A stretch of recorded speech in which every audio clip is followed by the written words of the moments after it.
Okay, hello everyone. So following on from our lectures on hormones, we're going to talk today about the adrenal gland and some of the hormones released from there. So shirt check, we've got University of Brighton jumper made by Fair Trade. Yeah, pretty nice jumper, nice fit. So yeah, let's get straight on with it. So where are these glands located? So they're suprarenal glands, which means they're located on top of the kidneys, so like little hats.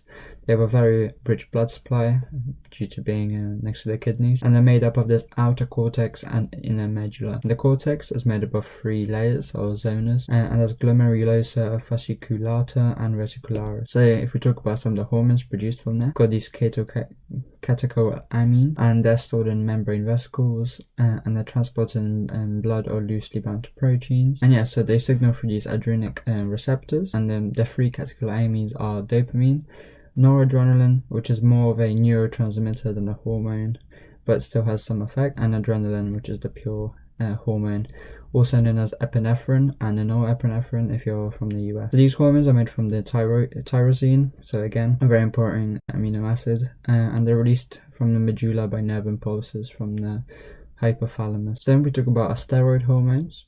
So again, remembering what they do, so because they're lipid derived, they can cross the phospholipid bilayer and enter the cell. So they're released from these corticotropes, which we talked about in the endocrine introduction, and are stimulated in the pituitary to release this ACTH, and that happens in the hypothalamic pituitary adrenal axes. So we've got these 3 types here. We've got mineral cortisoids, and they mainly affect salt and water balance. So an example of a hormone from that group is aldosterone. Then we've got these glucocorticoids, which affect metabolism, so fat, carbohydrates. An example of that is cortisol, and we're going to talk about how they're made. They're released from the adrenal cortex. It's stimulated by this cortisol releasing hormone from the hypothalamus. So again, we've got that 3-step guide. We've got cortisol releasing hormone from the hypothalamus. This binds to receptors in the adenohypophyses. So that's your anterior pituitary gland. And we've got the synthesis of pro-opiomelanocortin, which is commonly known as POMC. So this molecule then gets cleaved at several sites to form a number of molecules, including ACTH, which then acts on the adrenal gland. Cortisol releasing hormone is regulated by circadian rhythms and are mostly released when waking up, so we get that boost of energy, and the lowest are when we go to bed.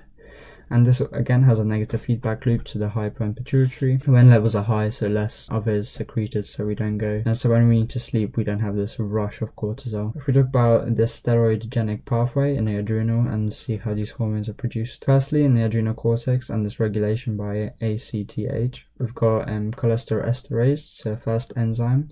And this is very important because it releases cholesterol from ester stores, and then we have this P45SCC or desmolase, which converts cholesterol to pregnenolone. So as you can see, cholesterol is very important for synthesis of these hormones. And then we have this steroidogenic acute regulatory protein, also known as star protein, and that transports cholesterol across the outer mitochondrial membrane, so kind of a facilitated diffusion. So what happens? So we've got this delivery of cholesterol, transport by star, and then conversion of pregnenolone by desmolase.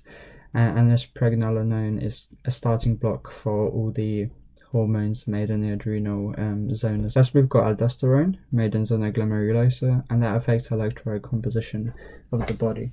So what happens is this is firstly stimulated by renin, which is a hormone made in the kidney, and that goes through a series of reactions to make this angiotensin 2, which then causes aldosterone to increase. So what happens is that this pregnenolone that we had before gets converted into progesterone, and again this can be just exported and used. However, it can also be further broken down or changed into 11-deoxycorticosterone via this 21-hydroxylase enzyme. This is then changed again into aldosterone via aldosterone synthase. So the effects we've got acting on kidneys, as aldosterone stimulates retention of sodium plus and exchange for potassium ions and H plus protons in the kidney tubules, also increases sensitivity of salt receptors. Then we've got cortisol, so our stress hormone, and that's made in zona fasciculata and produces glucocorticoids, mainly cortisol but also corticosterone. as well as cortisone, which we'll talk about later, and that's again regulated by this negative feedback. And cortisol, when it's finally made, it's transported via this transportin in the blood. So what's the pathway? So here pregnenolone is converted to progesterone by this 3-beta-HSD, then again converted into 17-OH progesterone by 17A hydroxylase or CYP17. Then we have conversion to deoxycortisol by 21 hydroxylase, and then finally we've got cortisol being made by this 11-beta hydroxylase. So the B here means beta. Then we've got cortisone. That takes a little bit of a different pathway, much shorter. So progesterone is converted into this 11-deoxycortisterone via 21 hydroxylase, and then into cortisterone via 11-beta hydroxylase. Then we've got cortisone, and that's converted from cortisol by 11-beta hydroxysteroid dehydrogenase type 2, and that's a reversible reaction. So it can be converted from cortisone to cortisol via this enzyme, but type 1. So it can either go both ways depending on what we need. So how does this work? We've got regulated gene transcription through glucocorticoid receptors, stress hormone, which maintains blood sugar.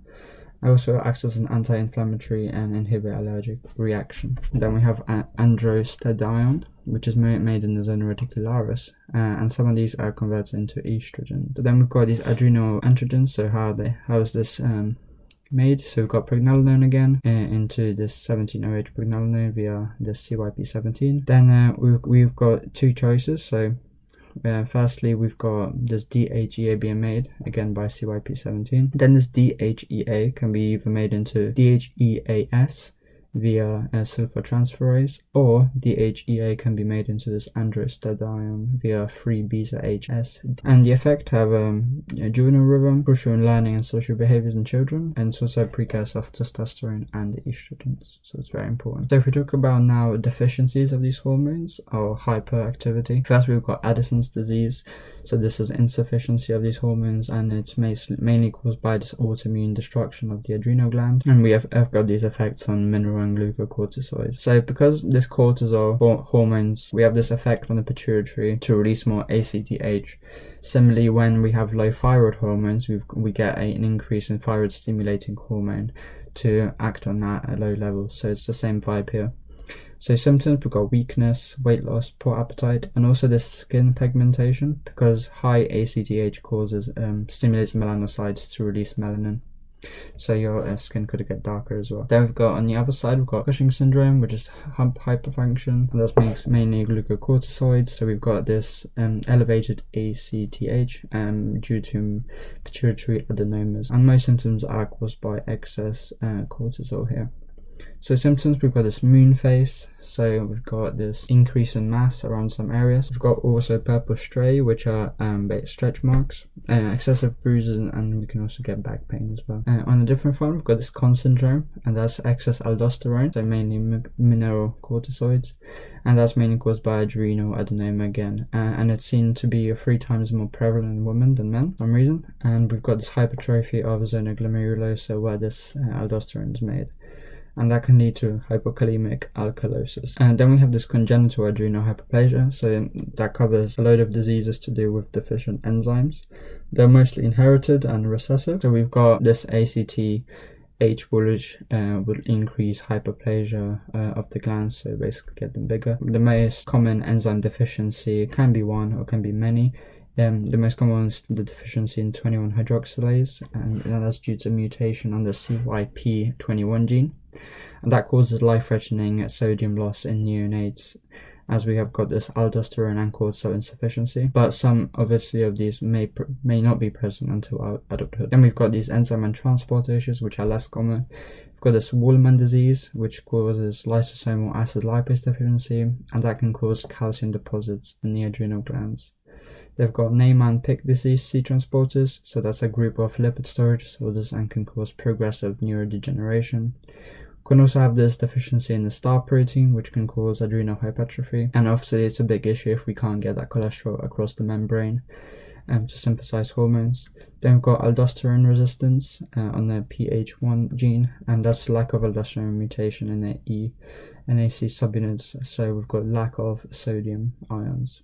Then last we've got this Liddle syndrome, and that's mutation on the ENAC again, and that sits around much longer and more sodium independently to aldosterone, and then can cause very early hypertension in childhood. So yeah, that's kind of a breakdown of the diseases. So that was the adrenal gland. Hope you enjoyed, and so yeah, it was just a quick summary, and then next we'll talk about the gonads. So I want to do this lecture first because some of the hormones are associated with the gonads. So yeah, I hope you enjoyed. Leave a like, subscribe, don't forget to check the description for the links, and yeah, I'll see you in the next video. Cheers.